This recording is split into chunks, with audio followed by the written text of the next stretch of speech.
Earlier this year, 2014, marked the 100th anniversary of the beginning of World War I.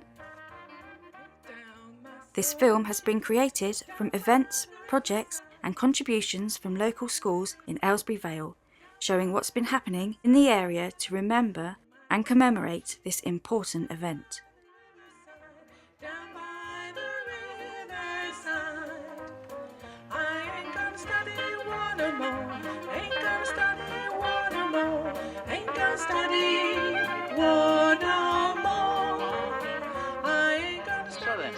Can you tell me a little bit about what you learnt about the Somme today, please? Well, it happened on the 1st of July 1916, and basically the British troops were planning on going over the top at 7:30 Okay. in the morning. What was going to happen before 7:30? Did you learn anything about that?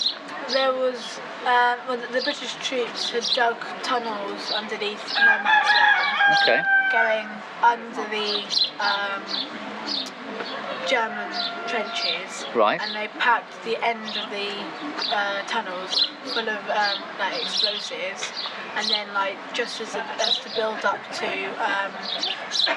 the British troops going over the top, they would blow them up at 7:22, I think it was, and they had another 14 they'd done, and they went off 2 minutes before they went over the top, because it takes 2 minutes for all the rubble and debris to go up and to come down and the dusk to clear, so they can get clear run through. Right, and just one final question. What did you think when you first saw that crater that was the result of the explosion? It took me by surprise, because we had no idea it was there, and when we first saw it, it sort of took my breath away because the sheer size of it, Right. and it was massive. So what have you learnt about the 1st of July 1916? I learned about a really big mine that went out and made a humongous crater. How did it make you feel, seeing the scale of it? It just made me think about what type of weapons they had then. Yeah. Made me feel small. So what have you experienced on the trip? We went round loads of graveyards, and we visited monuments for the people who fell in the war, and we found out that some people in our group had relatives, and we found them on the boards, which was pretty interesting. And we were travelling around France and Belgium as well. It was really nice. Definitely see this guy, 196 Sergeant Frederick George Golding of the Royal Field Artillery. Okay, I'll just briefly explain, because I managed to pull out his service papers so I can give you a little bit of information on him. The fact that he enlisted in June 1908, 6 years before the war started, in London. His trade on enlistment was a labourer with the London County Council. He was 5'11" tall. He was classed as having good vision and a good physical attribute. Sort of thing you'd expect from a labourer. He lived in 11 Dalwood Street in Camberwell in London with his mother. He joined joined on the 6th of June 1908.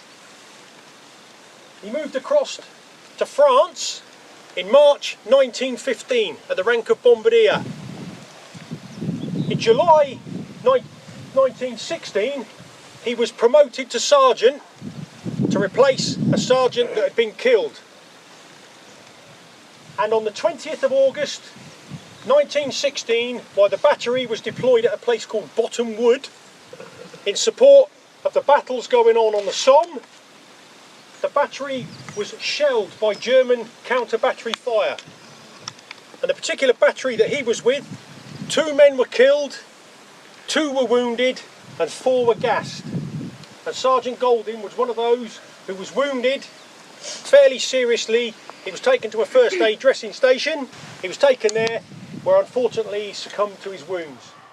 How did you find the trip to the Strongman Ypres? Very educational and very good. What were your experiences in the trenches?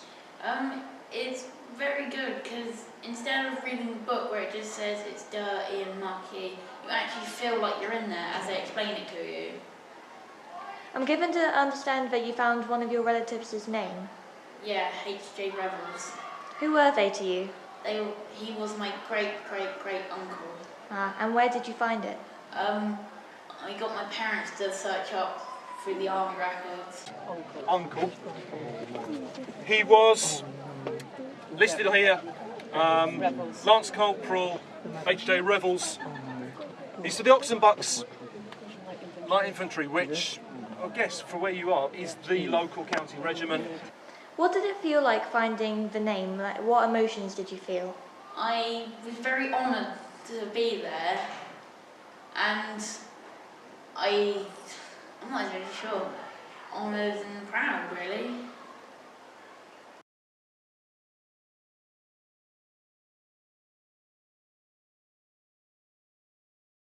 Where did your mum live during the war, and can you describe it? She lived in a place called Hartlepool, which is on the northeast coast. There's a lot of shipbuilding there, so it's an industrial town, although now the shipbuilding's finished. How old was your mum when she was in the war? Well, she was born in 1910, so she was 4 when it's just 4. She was born in December 1910, so she was just 4. Did your mum talk to you about her feelings on the war? Not her feelings on the war as such, but certainly her feelings about the bombardment of Hartlepool and how that upset and affected her.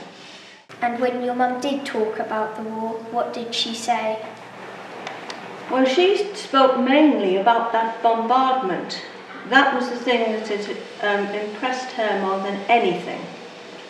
And it was something that had never ever happened for centuries before. That the ordinary people were bombarded, and when the ships came into the coast and shelled the coast, then it was very alarming for them, very alarming. What was your uncle's name? Arthur Edwin Turnbull. And when was he born? 22 when he died, in 1918. Where did he live? He lived in Darlington. How did it happen that he was killed by his own side, the English? They'd been fighting over a piece of land, and the Germans were pushing one way, and the English then pushed them back, and that kept happening. But on one particular pushback, he and his friend were caught behind the German lines, and they were taken prisoner. Being 22, he thought it would be a good idea to escape. So somehow, and I don't know how, but somehow they managed to get 2 German uniforms, and they escaped. They got as far as the English lines and were so excited, thinking that they'd escaped, it had been successful, here were the English, that they got up, showed themselves, shouting, "We're English," and they shot them. And my uncle was shot dead immediately, and his friend was wounded, and he was the one who came back and told the family what had happened. And they'd only been informed by card that he was a prisoner of war, dated the 17th of June, and on the 23rd of June he was killed. Have you visited his grave? Yes. What was the atmosphere like in the cemetery? Very, very peaceful, very lovely. It was beautifully kept.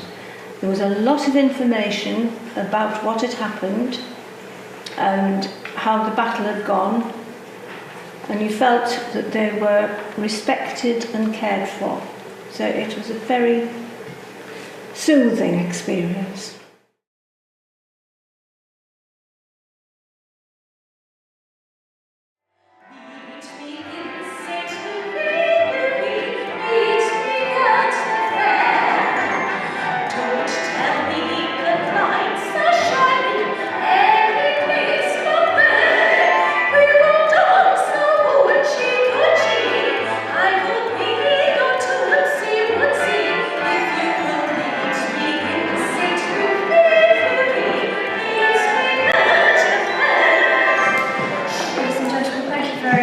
coming together this evening to remember the 23 men that our village lost.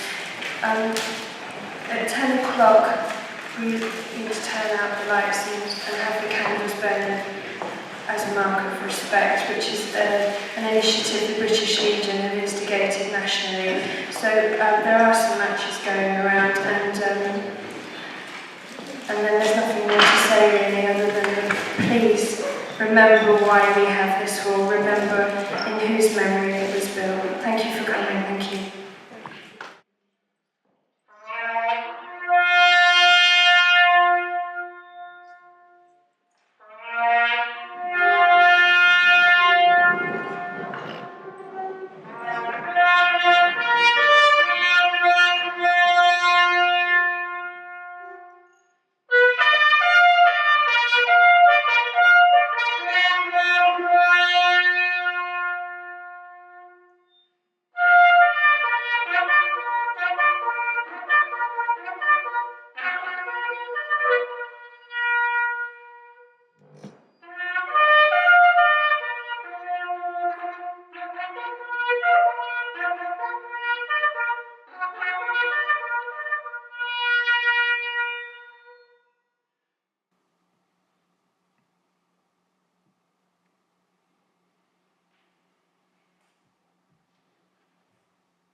If I were the only girl in the world, and you were the only boy, nothing else would matter in the world today. We could go on loving in the same old way. A garden of Eden just made for two, with nothing to mar our joy. I would say such wonderful things to you. There would be such wonderful things to do if I were the only girl in the world and you were the... Sir Edward Grey, the British Foreign Secretary, on the evening of the 3rd of August 1914, was standing with a friend at the window of his room in the Foreign Office. It was getting dusk, and the lamps were being lit in the space below on which they were looking. His friend recalls Sir Edward saying, "The lamps are going out all over Europe. We shall not see them lit again in our lifetime." I would say such wonderful things to you. There would be such wonderful things to do if I were the only girl in the world and you were the only boy.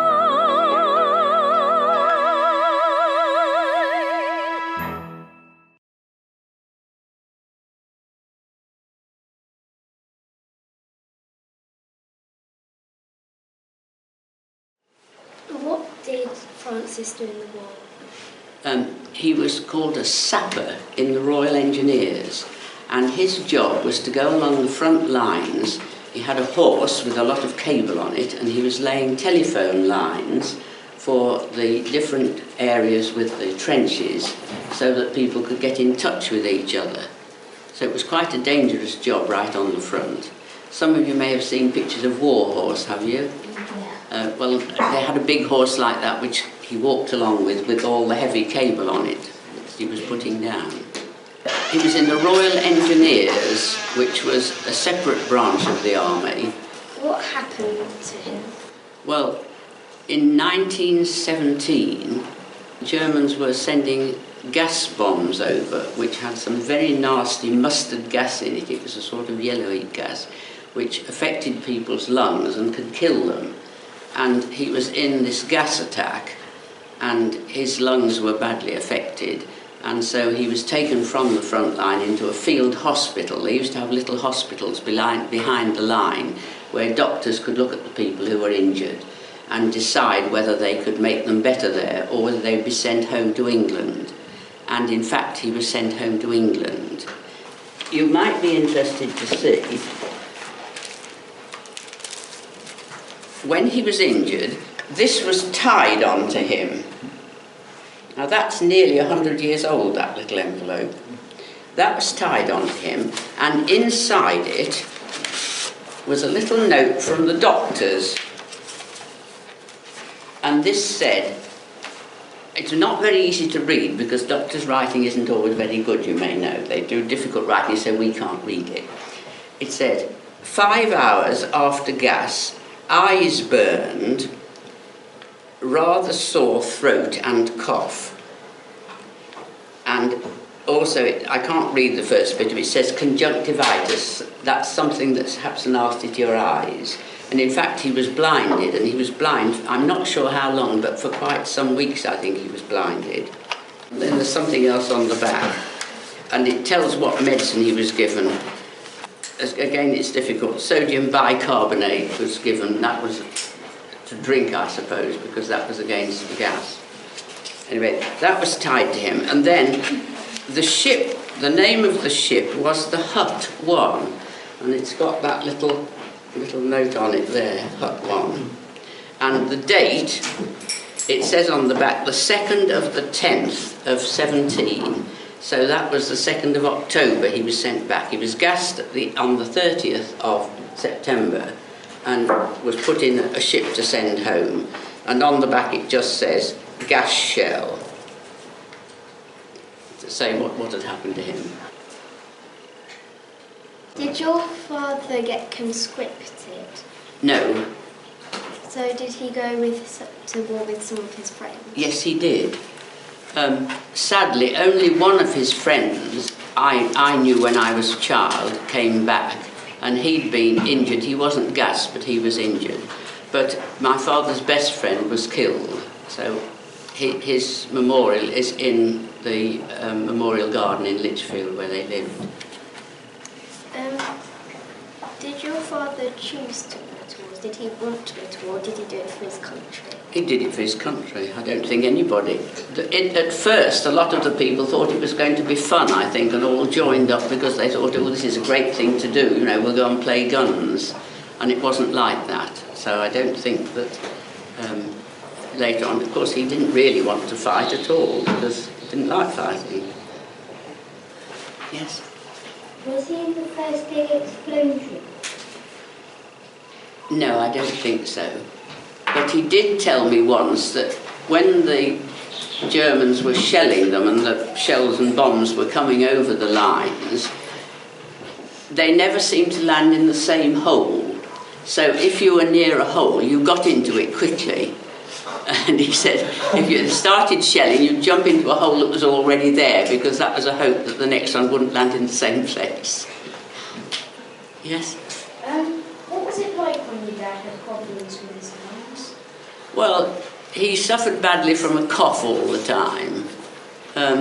After the war, I think it took him a long time to get better. He was in hospital. He was brought home to England, and he was in hospital in Bedford for quite some time.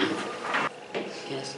And how many of your dad's friends went to the war? I think all of them, most all of them did, because that was the age, you know, they all had to go. Yes? Did your dad get a lot of medals? Well, I'll show you his medals, and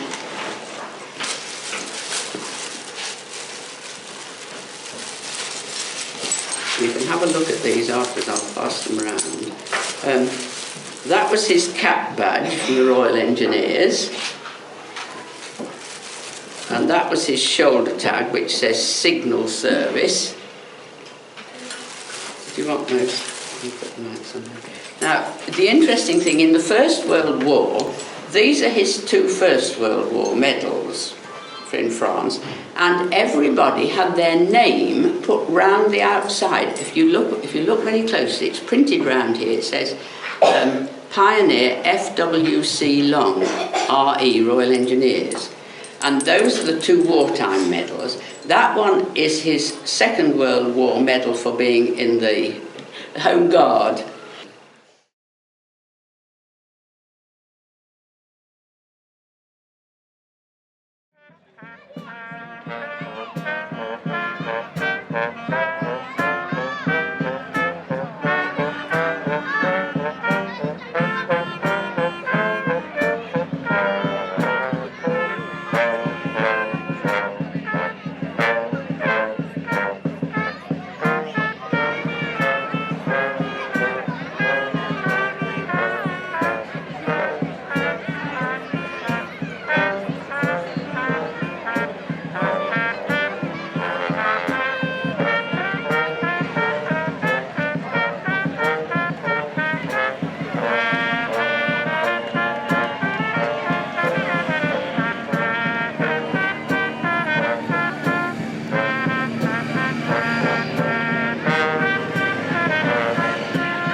I'm pleased to be asked to do the honours and welcome Medwin Perry and Dougie Bancroft. Can I just, I'm Medwin, and this is the good-looking one. Dougie.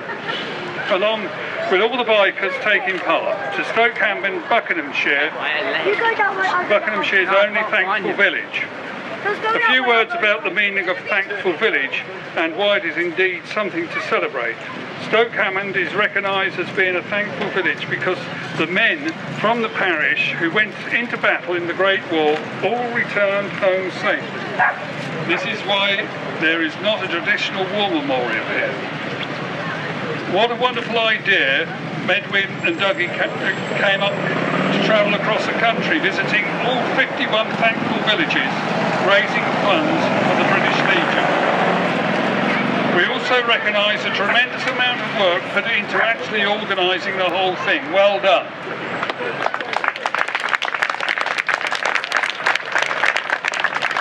And please accept these as a token of our sincere appreciation. Now, we're absolutely ecstatic about being here and what people are doing. Just a couple of things I'd like to say regarding the thankful villages. 51 in the UK, you're one of them. Be proud. Be very, very proud. You are so unique. There's only 51. 27,000 villages in the UK, 51. And you're one of them. So be very, very pleased. We've been on the road since 8 o'clock on Saturday morning, but it's been an absolute blast, and it's communities like this that spur us on and make this a worthwhile venture for us. The reason for coming round was to present each village with a slate plaque, which we'll do in a minute, but I would ask one thing of you. Next year, of course, is the centenary of the outbreak of the First World War, and August the 4th falls on a Monday, so we would ask you on the Sunday the 3rd if the thankful villages would please unveil their plaques at 11 o'clock in the morning. Everybody would do that at the same time, and it would unite you all in a very, very special thing indeed. Please, we would be very grateful if you would do that. Anyway, without further ado, I'd like to present the plaque. Drum roll. There's the plaque. Turn it up soft.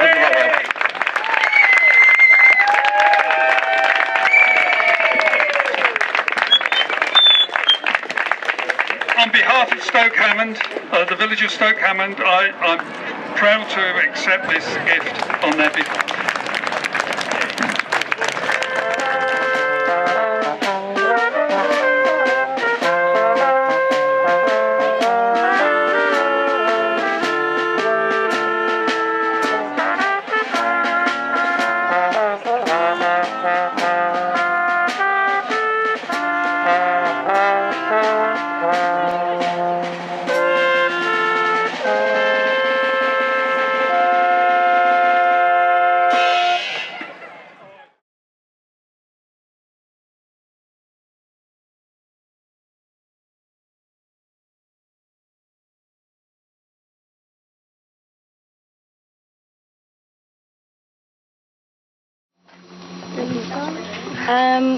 It helped me realise how many soldiers there are and like the effect it has upon like population and yeah, it's crazy how many there are. Like you can't even comprehend how many there are. I found the cemetery very upsetting but also a happy thing, that we're remembering all of the soldiers who died in World War I. I thought it was very upsetting and distressing, as this is only a fifth of the soldiers that died in the war. I think it was really good and really peaceful for reflection. But I think it's also sad because some of the people are unknown and like only God knows their names, because like it said on the graves that they were only known to God. And I thought that was quite sad.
I'm Connor, and I ended up doing the research of the trenches and also helping building the shelter as well.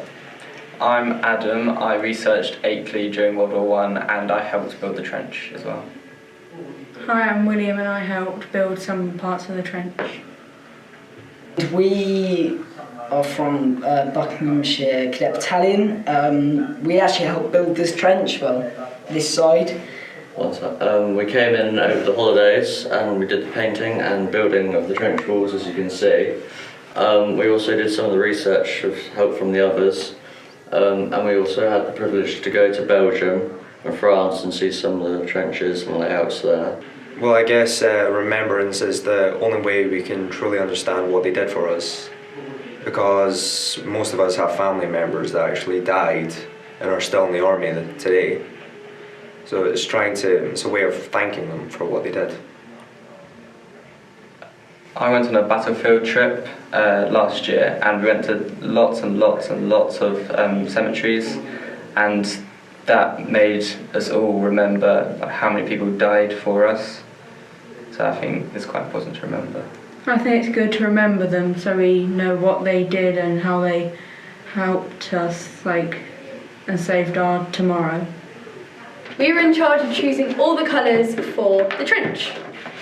So this first one on the door is steel helmet, and we chose all of the colours due to their relevance to the First World War. Okay, and this one is Hessian, so it's like the sandbags they had. And this brown colour is called Muddy Puddle, and then the final colour in our trench that we chose out is Alliance. So, which is like a really nice green colour. And we think it's important to remember the First World War because our lives will be so different if they hadn't have fought, and the famous quote goes, "For our tomorrow they gave their today." Well, I'd done a bit of research for the stained glass window and I found some badges which I thought I could incorporate into the stained glass window. So we have the Oxford and Buckinghamshire Light Infantry badge, these two here, and then the Buckinghamshire Battalion badge up here, and then we also have our Akeley Wood logo and obviously the poppy in the centre to show that we will remember. The reason I think it is important to remember these soldiers is just for the pure fact that our lives would be completely different if it wasn't for them. If it weren't for those men who lost their lives, who fought in those horrid places just to keep everything on track, just to keep this country alive. And it's just that which makes me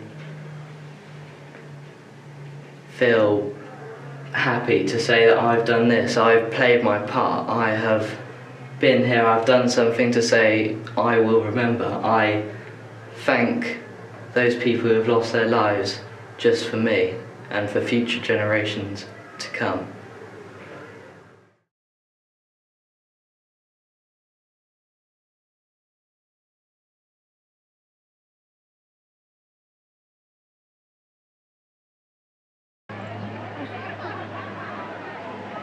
Special welcome to all our friends and family that have joined us this afternoon on this very special occasion of our Remembrance Service. Look at all these beautiful poppies that you have made today, everybody. And I know in your classes you've done lots of activities learning all about remembrance and what it means to us. And we had our minute silence at 11. So your poppies look just beautiful. Students of the Royal Latin School, on your behalf and on behalf of all the staff and governors, I welcome our guests to our Act of Remembrance this morning. Of course, this year marks the centenary of the start of the First World War. For all of us at the Royal Latin, it's our opportunity to remember, in particular, those members of our school who lost their lives in the two world wars of the last century. But we're also remembering, of course, all of the victims of wars, past present soldiers and civilians. Every year, some of our sixth form students visit the cemeteries on the Somme, that terrible battlefield of the Great War of 1914 to 18. And it's a vital Singing fly, scarce heard among the guns below. We are dead. Short days ago we lived. Felt dawn, saw sunset glow. They shall grow not old, as we that are left grow old. Age shall not weary them, nor the years condemn. At the going down of the sun, and in the morning, we will remember them. We will remember them.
All of the names that you heard read out today were members of our school.